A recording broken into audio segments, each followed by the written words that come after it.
বাংলায় কথা আছে, বাঙালির 12 মাসে কিন্তু 13 পার্বণ। আসলে কিন্তু এই যে মেছেদার ইস্কন মন্দির, এখানে বাঙালির 12 মাসে কিন্তু 13 পার্বণ অনুষ্ঠিত হয়ে থাকে। তো hey guys, it's your matching Prem, welcome back to my another video. এখন রয়েছি সাউথ ইস্টার্ন রেলওয়ে, একটা সবথেকে গুরুত্বপূর্ণ স্টেশন মেছেদা রেলওয়ে স্টেশন। আর মেছেদা রেলওয়ে স্টেশন এই টাইমে আসার কারণ হচ্ছে মেছেদা রয়েছে একটা ইস্কন মন্দির। তোমরা অনেক দিন থেকে অনেক কমেন্ট করে জানিয়েছো যে ইস্কন মন্দির নিয়ে একটা ভিডিও বানাতে। তো চলো আজকে যাবো মেছেদা ইস্কন মন্দির। এর আগে অলরেডি আমি একবার এসেছি এই ইস্কন মন্দিরে, বাট তেমনভাবে ভিডিও বানাইনি, ঠিক আছে? তো এটা নিয়ে সেকেন্ড টাইম। তো চলো যাওয়া যাক।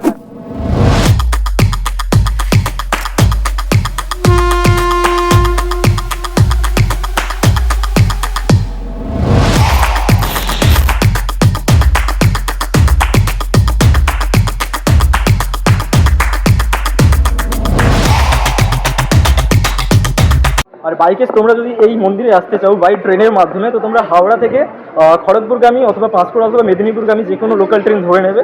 আর তোমরা নামবে সাউথ ইস্টার্ন রেলওয়ের একটা গুরুত্বপূর্ণ যেটা স্টেশন, সেটা হচ্ছে মেছেদা। তোমরা আছি মেছেদা স্টেশনে। আর তোমরা যদি বাইকে মেছেদা স্টেশন থেকে যেতে চাও কীভাবে যাবে? এই হচ্ছে মেছেদা স্টেশন। আর এখান থেকে পেয়ে যাবে প্রচুর পরিমাণে বাস, বাট তোমরা পায়ে হেঁটেই যেতে পারবে। আর তোমরা যদি স্টেশনের এই রাস্তা দিয়ে বেরিয়ে আসো, সোজা দেখবে এদিকে একটা ঢালাইয়ের রাস্তা চলে গেছে, মানে যেটাকে বলে থার্মাল গেট। এই সাইডে হচ্ছে থার্মাল গেট।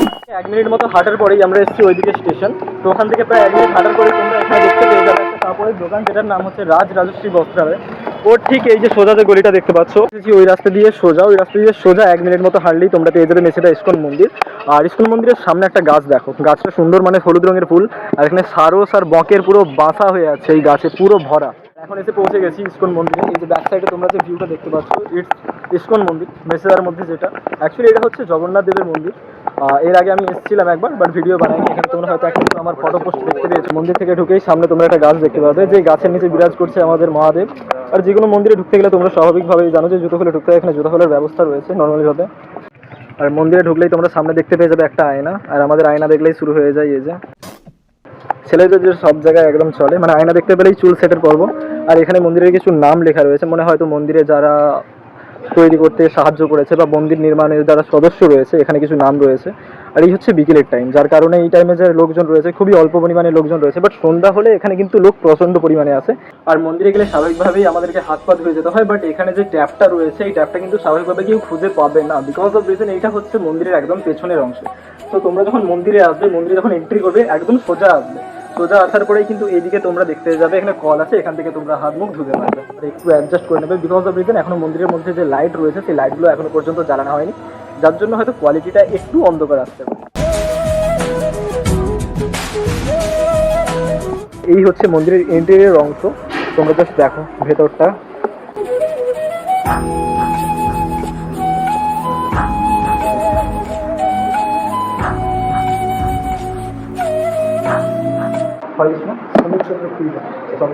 আচ্ছা, সমীরচন্দ্র কাছ থেকে একটা জিনিস জানবো, যে মন্দির কখন খোলে আর মন্দিরে কখন কি পুজো হয় বা আরতি হয়? 4টার সময় খোলা হয়, 4:30টার সময় মঙ্গল আরতি আরম্ভ হয়, 6:30 হয়।